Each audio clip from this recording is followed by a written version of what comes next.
आज हम बात करेंगे धरती के एकमात्र प्राकृतिक उपग्रह चंद्रमा की। आज जैसा कि आप सब जानते हैं, चंद्रमा सौरमंडल का पांचवा सबसे बड़ा उपग्रह है। यह जीवाश्म ग्रह भी कहलाता है। और ध्यान में रहे, चंद्रमा की सतह और उसकी आंतरिक स्थिति का अध्ययन हम चंद्र विज्ञान के अंतर्गत करते हैं, जिसे सेलेनोग्राफी भी कहा जाता है। चंद्रमा की पृथ्वी से औसत दूरी लगभग 3,84,000 किलोमीटर है।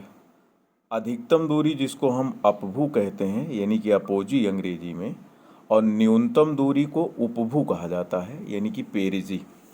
और ये जो चंद्रमा है, इस पर मानव के प्रथम कदम पड़े थे 20 जुलाई 1969 को, जब अपोलो 11 अंतरिक्ष यान से यूएसए के 3 अंतरिक्ष यात्री नील आर्मस्ट्रांग, एडविन एल्ड्रिन और माइकल कॉलिंस चंद्रमा के धरातल पर अपना कदम रखे थे। तो आप लोग पढ़े भी होंगे, सुनते भी होंगे कि चंद्रमा पर पहुंचने वाला, कदम रखने वाला पहला मानव नील आर्मस्ट्रांग। आज का टॉपिक है चंद्रयान 4।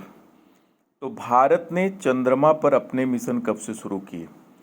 तो भारत का प्रथम अंतर्ग्रहीय मिशन, यानी कि एक ग्रह से दूसरे ग्रह या उपग्रह पर जो मिशन स्टार्ट हुआ, वो था चंद्रयान 1। चंद्रयान 1 का प्रक्षेपण हुआ 22 अक्टूबर 2008 को। तो कोई भी उपग्रह जो प्रक्षेपित किया जाता है, किसी न किसी रॉकेट से ही छोड़ा जाता है। और जो भी छोड़ा जाएगा, वो भारत में अगर छोड़ा जाता है तो श्रीहरिकोटा से छोड़ा जाता है। तो श्रीहरिकोटा में भारत का उपग्रह प्रक्षेपण केंद्र है सार, Satish Dhawan high altitude range. और ये सारा कार्यक्रम संपादित करता है भारत की अंतरिक्ष agency ISRO, Indian Space Research Organisation, जिसको भारतीय अंतरिक्ष अनुसंधान संगठन भी बोला जाता है। इसरो की स्थापना हुई थी 15 अगस्त 1969 को। तो 22 अक्टूबर 2008 को चंद्रयान 1 छोड़ा गया PSLV XL-C11 रॉकेट से। रॉकेट का नाम आप लोग पढ़ लेंगे, सुना ही रहा हूँ, सुनिए। फिर इसके बाद हमने चंद्रयान 2 छोड़ा उसी श्रृंखला में। तो उसको छोड़ा गया 22 जुलाई 2019 को। लेकिन इस बार रॉकेट बदल गया और रॉकेट हो गया GSLV MK1111D2, यानी कि GSLV मार्क 111D2। इसको बाहुबली रॉकेट भी कहा जाता है। और फिर चंद्रयान 3 छोड़ा गया। उसको छोड़ा गया 14 जुलाई 2023 को। और इस बार रॉकेट था LVM-3 MK4। पहले इसी को GSLV मार्क 3 कहा जाता था, लेकिन अब इसका नाम बदल कर दिया गया LVM-3 MK4।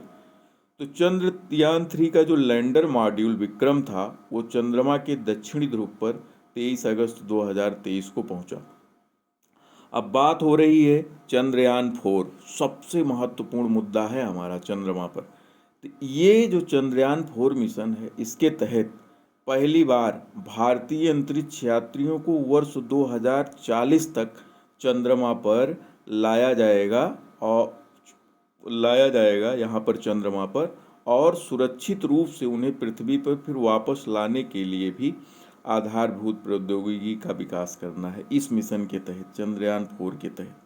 अब उसके तहत क्या होगा? तो आप लोगों ने पढ़ा होगा कि अभी तक हमारे जो रॉकेट थे वो ESLV, ASLV, PSLV और GSLV, इन्हीं रॉकेटों की सहायता से ही कोई उपग्रह पृथ्वी से अंतरिक्ष में छोड़ा जाता है। तो लेकिन चंद्रयान 4 मिशन के लिए हम एक नया रॉकेट बनाने चल रहे हैं। उसका नाम है NGLV, यानी कि नेक्स्ट जनरेशन लॉन्चिंग व्हीकल।